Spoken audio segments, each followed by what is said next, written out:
আমি বিয়ে করে ঘরে বউ আনবো আর আমার বউ রাত কাটাবে তোমার সঙ্গে? কি বললে? আমার দাদার পদতুলি পড়েছে এই কারখানাতে। আজ তোমাদের সকলের ছুটি। আমি জানি এই পৃথিবীতে অন্তত একটি লোক আছে যিনি আমার ক্ষতি চাইবেন না। এই তোমার বিয়ের কার্ড, আর এই হচ্ছে তোমার বউয়ের ছবি। বউয়ের ছবি? হ্যাঁ, এ মাসের 7 তারিখে তুমি যাকে বিয়ে করবে তার রোমান্টিক মুডের ছবি। নাও, খুলে দেখো ছবিটা।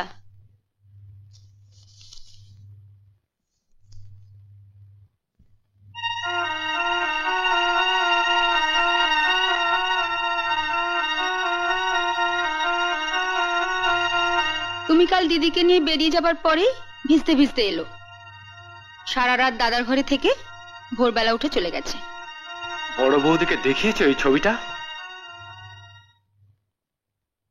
তুমি দাদাকে কিছু বলবে না? কি বলা যায় বলো তো? আমি হলে তো এমন স্বামীর গালে ঠাস ঠাস করে দুটো চড় বসিয়ে দিতাম। আমারও ইচ্ছে করছে কষ্ট করে যে ওই ছবিটা তুলেছে তার গালে ঠাস ঠাস করে একটা চড় মেরে আসি। কি বললে? আমার স্বামীকে তুমি চড় মারবে? শুধু তোমার স্বামীকে নয়, তুমি এই ছবিটা দেখাতে এসেছো বলে তোমাকেও গোটা কয়েক চড় মারা উচিত। এখন বুঝতে পারছি স্বামীর উপর বিশ্বাস রাখতে পারো না বলেই এইভাবে তোমাকে স্বামী বদল করতে হচ্ছে। এবার পারো তো চরিত্রটা বদল করো, তাহলে ভবিষ্যতে স্বামী বদল করতে হবে না।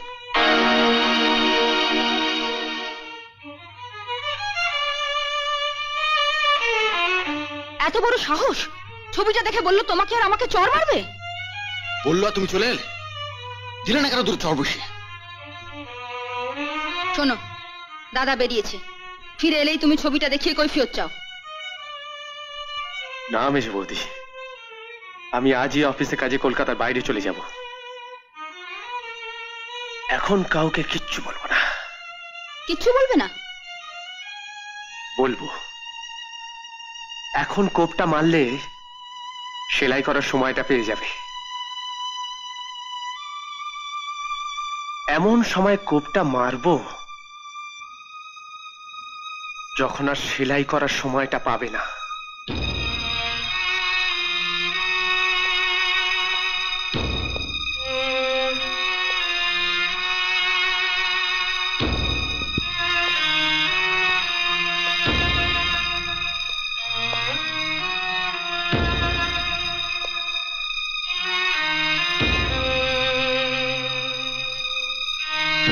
রতন জানে আজকে বিয়ে, কোথায় 2-1 দিন আগে ফিরে আসবে, তা না এখনো এলো না। যাওয়ার সময় বলেও যায়নি কোথায় যাচ্ছে। আরে একটা ফোন করেছে জানাবে, যে সেই বুদ্ধিটা পর্যন্ত এদের মাথায় নেই। ছোদ্দা এসে গেছে। এসে গেছে? হ্যাঁ, মেজদার ঘরে আছে। দাও ধুতি পাঞ্জাবিটা দাও, ও গাদাটাকে একটু বুকে আসে। আজকে দিনে আর বকাবকি করো না। কিরে এসে শুয়ে পড়লে? না তৈরি হয় না, তোরা তৈরি হয় না। কোথায় যাব? কোথায় যাবো মানে? 7টা লগ্ন, এখন বলছিস কোথায় যাবো? এই বিয়ে আমি করতে পারবো না।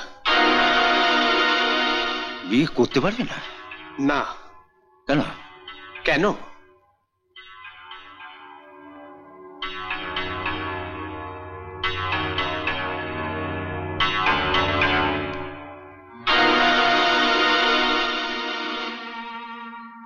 আমি বিয়ে করে ঘরে বউ আনবো আর আমার বউ রাত কাটাবে তোমার সঙ্গে? কি বললে? যত বড় মুখ না তত বড় কথা। দাদা, দাদা কি হচ্ছে নাকি? দাদা, দাদা ছাড়ো। দাদা,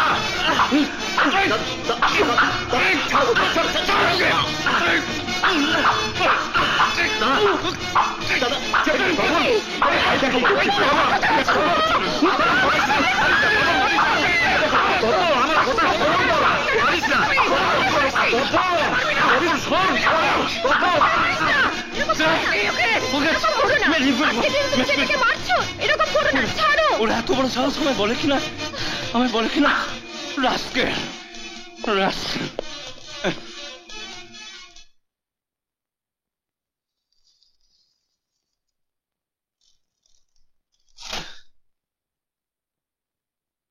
তুমি কিছু মনে করো না রতন, আমি তোমার দাদার হয়ে ক্ষমা চাইছি।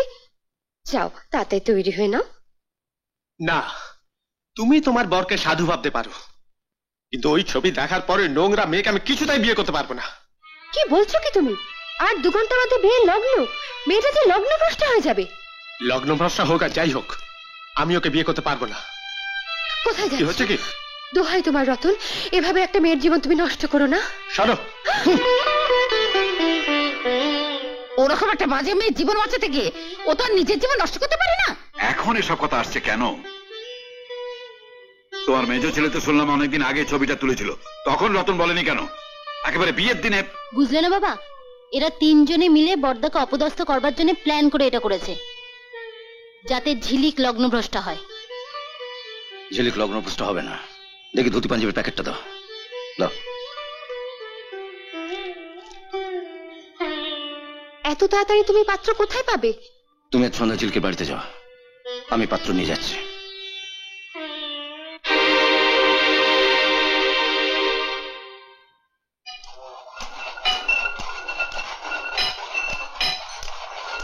অয়েলিংটা ঠিক হয়েছে? দেখো দেখো ঠিক করে করো। গণেশ বাবু, চালানটা রেডি করুন।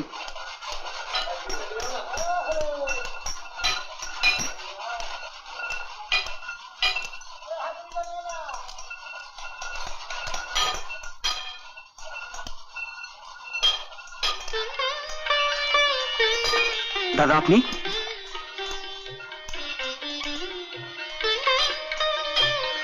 এই, তোমরা সবাই কাজ বন্ধ করো।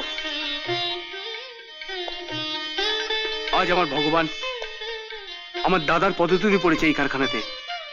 আজ তোমাদের সকলের ছুটি।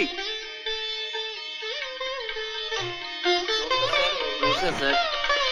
নমস্কার স্যার। নমস্কার বাবু। নমস্কার বাবু। নমস্কার স্যার। আরে থাক থাক থাক। আমাকে ডেকে না পাঠিয়ে আপনি নিচে এলেন, কি ব্যাপার? তোর মনে আছে তোকে একবার আমি বলেছিলাম আমার কোনো দরকার পড়লে তোকে আমি বলবো? হ্যাঁ মনে আছে। ও দিনের কথা কি আমি কোনোদিন ভুলবো? কত বড় পাপ করে ফেলেছিলাম সেদিন। শোন, আজ আমি খুব বিপদে পড়ে তোর কাছে এসেছি। বলুন দাদা, আমি আপনার জন্য কি করতে পারি? এতে ধুতি পাঞ্জাবি আছে, যা পড়ে আয়। আমার এক ছাত্রীকে তোকে বিয়ে করতে হবে। আপনি আমার চেম্বারে বসবেন, চলুন, আমি এক্ষুনি রেডি হয়ে আসছি। একবার জানতে চাইলে না তো মেয়েটিকে কেন আমি তোর সঙ্গে বিয়ে দিতে চাইছি? আপনি বলেছেন, এটাই যথেষ্ট। আমি জানি এই পৃথিবীতে অন্তত একটি লোক আছে যিনি আমার ক্ষতি চাইবেন না। May God bless you. ভগবান তোর মঙ্গল করুন।